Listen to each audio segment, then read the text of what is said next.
Episode kali ini datang di bulan Desember, minggu pertama, tepatnya tahun 2020, mengenai...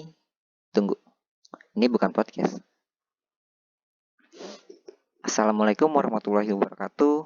Perkenalkan, nama saya Muhammad Zulhakim Kutsi dari Akuntansi 7A, ingin membahas mengenai akuntansi penempatan pada bank lain. Di sini, kita akan membahas yang pertama, ada definisi, yang kedua, ada jenis-jenis penempatan, dan yang ketiga, perlakuan akuntansi, serta keempat, contoh soal. Definisi. Penempatan pada bank lain adalah penempatan atau tagihan ataupun simpanan milik bank pada bank lain untuk menunjang kelancaran aktivitas operasional dalam rangka memperoleh penghasilan. Penempatan pada bank lain juga dapat diartikan sebagai penempatan tagihan atau simpanan milik bank dalam rupiah atau valuta asing pada bank lain, baik yang melakukan kegiatan operasional di Indonesia maupun luar Indonesia, baik untuk menunjang kelancaran transaksi antar bank maupun sebagai secondary reserve dengan maksud untuk memperoleh penghasilan. Namun, penempatan pada bank lain ini biasa juga dilakukan untuk mengatasi kelebihan likuiditas dan memperoleh pendapatan bunga dari bank lain. Jenis-jenis penempatan pada bank lain.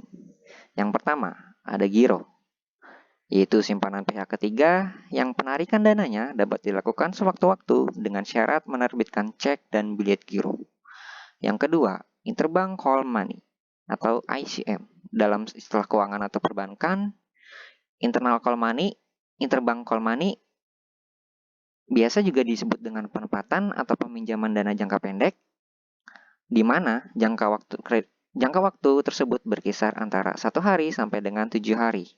Dan pemberian call money dapat berbentuk one day call money, di mana harus dilunasi dalam 1 hari, dan juga dapat pula berbentuk 2 day call money, di mana masa pelunasannya yaitu 2 hari.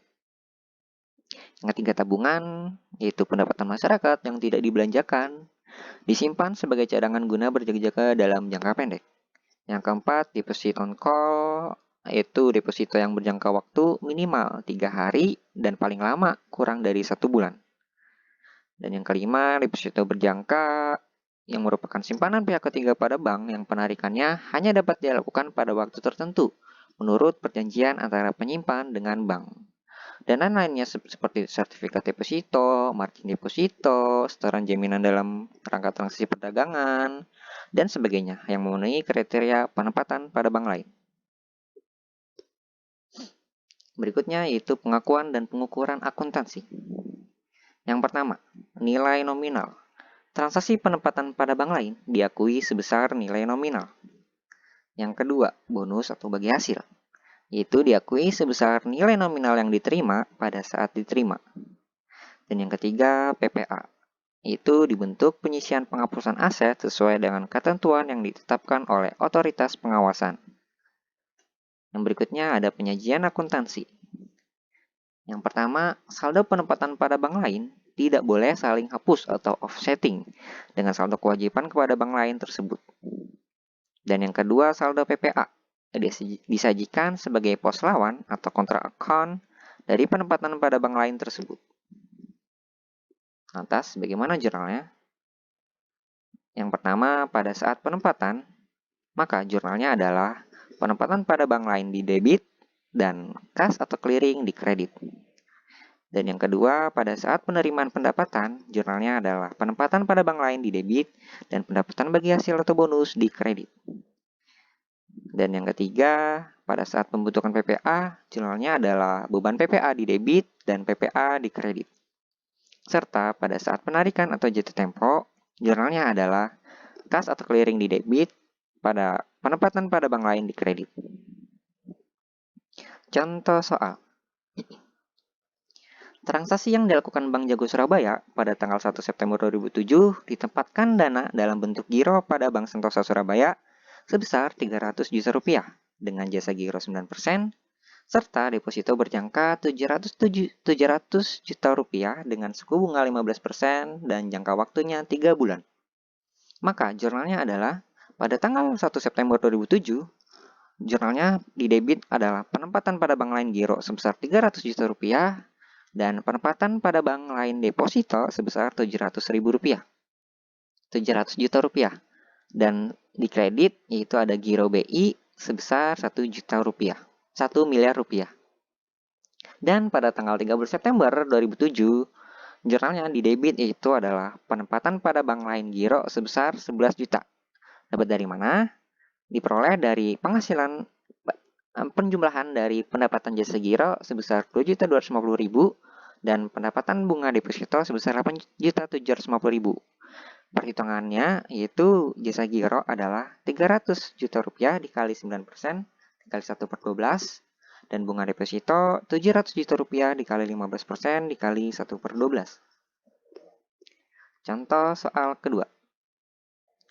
Pada tanggal 12 September 2007, Bank Sawan Surabaya menempatkan dananya dalam bentuk interbank call money pada bank-bank lain di Surabaya senilai 500 juta rupiah dengan bunga disepakati 8% PA. Setelah mengendap 7 hari, call money tersebut ditarik kembali oleh Bank Sawan Surabaya dan langsung ditempatkan dalam bentuk giro. Maka, jurnalnya adalah pada tanggal 12 September 2007 di debit yaitu penempatan pada bank lain call money sebesar 500 juta rupiah dan di kredit yaitu giro BI sebesar 500 juta rupiah. Serta pada tanggal 19 September 2007, maka jurnal yang dibuat adalah penempatan pada bank lain giro di debit sebesar 500.777.778 rupiah dan di kreditnya yaitu penempatan pada bank lain call money sebesar 500 juta rupiah serta pendapatan bunga call money sebesar 777.778 rupiah didapat dari 500 juta rupiah dikali 8% dikali 7/360 yaitu sebesar 777.777 rupiah. Jangan pernah takut ketinggalan. Akademis itu mudah dikejar, percayalah. Yang susah itu karakter dan kreativitas. Sekian presentasi dari saya, kurang lebihnya mohon maaf. Wassalamualaikum warahmatullahi wabarakatuh. Iya.